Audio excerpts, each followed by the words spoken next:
The Rumblefish 2 is an easy to pick up game with an amazing cast of very unique characters that all have varied playstyles, along with the game having strong and interesting system mechanics to tie it all together. With this video, I'll be showcasing the basic universal mechanics of the original release of the Rumblefish 2 to help you dive in and start playing. There are a lot of ways to traverse the screen in the Rumblefish 2. You have your basic movement and jumping, but most characters also have run dashing, which is good because it's fast, but more importantly, your dash can be cancelled into anything at any time, carrying your momentum. Look at how much more pushback there is from a string of attacks done from neutral versus the same string done from a dash. Some characters have a short step dash instead of a run dash, but the same universal rules apply. Backdashing is also really good, because it has frame 1 invincibility and puts you airborne, so it can get you out of really tricky situations and dodge low attacks. But they can also be punished, because they're only invincible for about half the duration of the backdash. Super jumps are done by doing a downward input into an upward input, or from a dash into an upward input. Super jumps can cover large distances, but they can only be done jumping forward. Blocking is done by holding back or down back. There's also air blocking, but you can only air block projectiles and air-to-air moves. Any grounded moves cannot be air blocked. If hit in the air and you're not in a combo, you can press any attack button in any direction to tech recovery in the air, as long as you're not too close to the ground. And if knocked down on the ground, you can press the dodge button by itself or while holding backwards or forwards to recover on the ground, as long as it wasn't a hard knockdown. The Rumblefish 2 is a 5-button game, with Light Punch, Light Kick, Strong Punch, and Strong Kick being your basic attacks that can be chained together in many different ways, with what the game likes to call the Rush Combo System.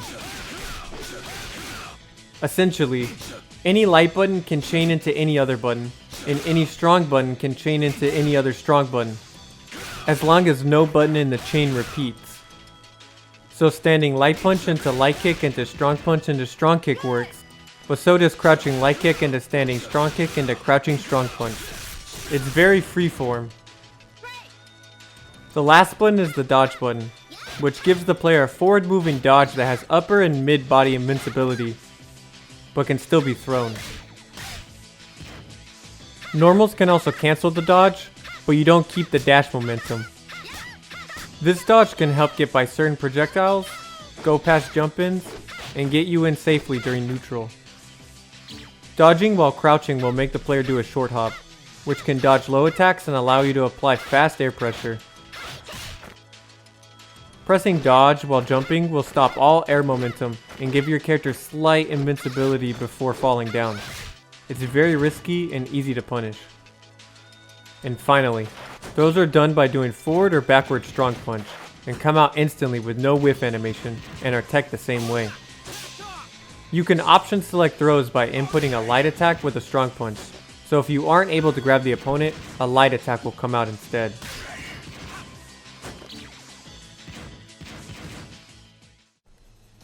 Let's take a look at the meters that make up the Rumblefish 2. First, you have a guard bar that will decrease as you block hits, and eventually will guard crush the player if depleted, leaving them open for an attack.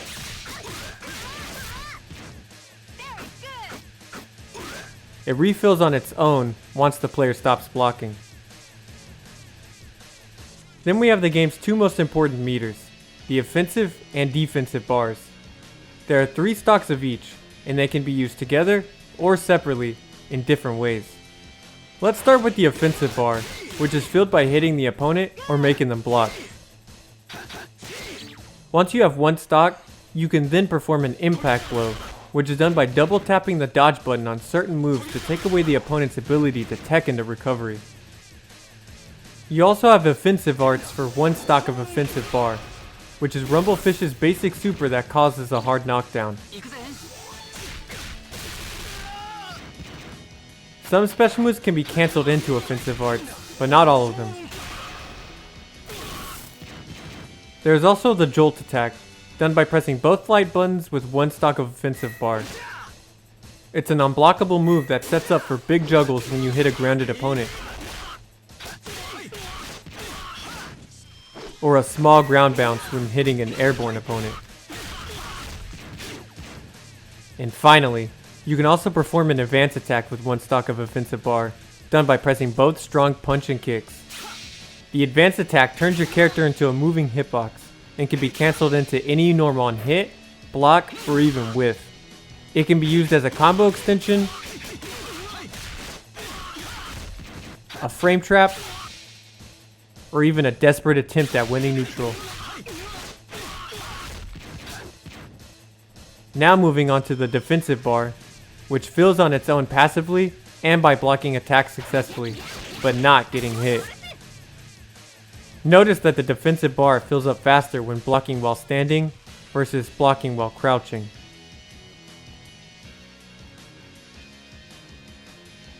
When you have one bar defensive meter, you can perform a quick recovery in the air, allowing you to quickly tech out of situations not allowed by the normal air recovery. More interestingly though, for one defensive bar, you can also perform an impact break. An impact break is a pseudo parry done while blocking on the ground or in the air, and pressing the dodge button when an opponent's move hits your guard. A successful impact break reduces the frame advantage of an incoming attack, giving the player an opportunity for a big punish. It is best done on string enders because some attacks will still recover faster than you can punish, or have way too much frame advantage to punish correctly in the first place. Impact breaks can also be stacked by pressing the dodge button twice or even 3 times in the same window as a regular impact break, giving the player more room to punish, but it isn't recommended in most situations. Remember, impact breaks can be done while already in block stun, so you don't need to risk too much to get a good punish. But impact breaks can also be done incorrectly, as all mid attacks must be impact broken while standing. If you impact break a mid attack while crouching, you will waste your defensive bar and get no reward. For 2 bars of defensive meter, you have defensive arts, which are big get off me moves that can cause a hard knockdown. Every character has unique defensive arts, as some can be done raw, others are done in block stun, and some are even done while being hit. They are expensive, but can be worth it. And like I said before, the offensive bar and defensive bars can be used together as well. Boost Dive is a character-specific activation that grants them new abilities, done by pressing a punch and kick of different strengths together for the cost of 1 offensive bar and 1 defensive bar. Once activated, there will be a momentary freeze where you can react to your opponent accordingly.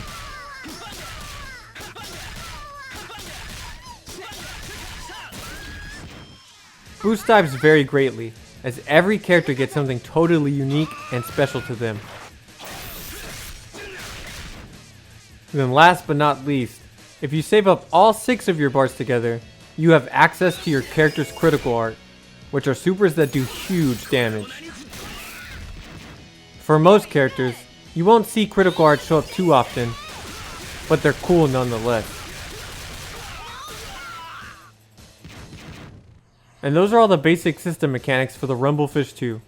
But remember, the characters themselves bring so much to the game, so there's so much more to explore. Thanks for watching, and get to playing.